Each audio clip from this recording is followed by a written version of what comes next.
Pudding বানানোর জন্য কয়টা ডিমের সাথে কতটুকু দুধ এবং চিনি মেশাতে হবে তার সঠিক পরিমাণটা আমি বুঝিয়ে বলার চেষ্টা করেছি এই ভিডিওতে।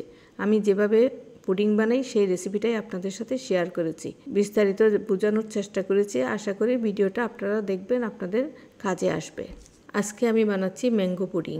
হাফ কাপ ম্যাঙ্গো পাল্প নিয়েছি, স্ট্রেনারে করে সেটা ছেঁকে নিচ্ছি।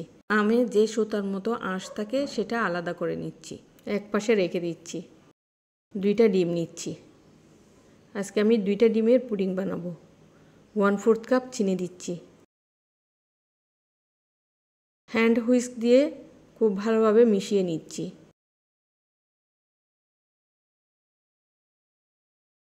এখানে 2 কাপ দুধ আছে, যেটা আগে থেকে জাল করে ঘন করে ঠান্ডা করে নিয়েছি।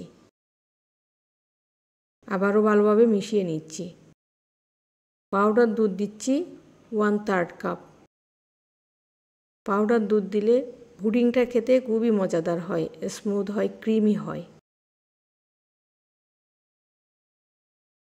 এখন আমি মিক্সারটা একটা ব্লেন্ডার জারে ঢেলে নিচ্ছি। 2 মিনিট ব্লেন্ড করব। এত করে মিক্সারটা খুব বেশি স্মুথ হবে, পুডিংটা ভালো হবে খেতে। স্ট্রেনারে করে ছেঁকে নিচ্ছি, দেখছি কোনো লাম্প বা দলা পাকানো আছে কিনা।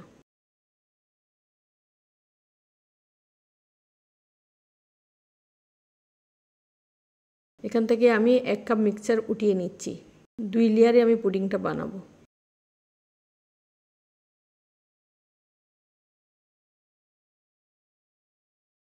One third cup mango pulp দিচ্ছি। আবারও মিশিয়ে নিচ্ছি।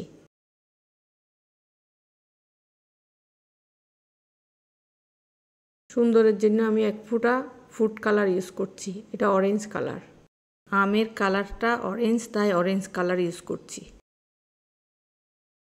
1 চা চামচ ঘি মোল্ডে ব্রাশ করে নিচ্ছি।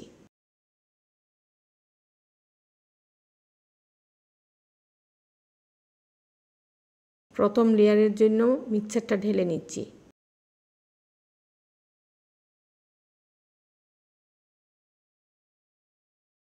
যে পাত্রে ভাপে রাখবো সেই পাত্রে পানি দিয়ে একটা নেট বসিয়ে দিয়েছি। 15 মিনিটের জন্য ঢেকে দিচ্ছি।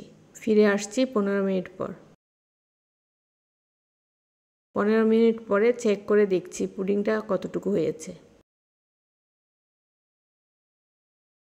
এটা হয়ে গেছে। এখন আমি দ্বিতীয় লেয়ারের জন্য মিক্সচারটা ঢেলে দিচ্ছি।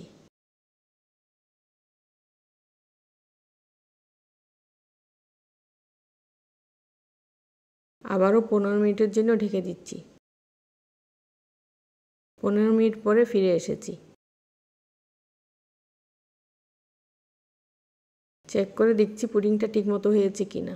হয়ে গেছে। এটা হতে টোটাল 30 মিনিট সময় লেগেছে। কেটে দেখাচ্ছি কতটা স্মুথ হয়েছে।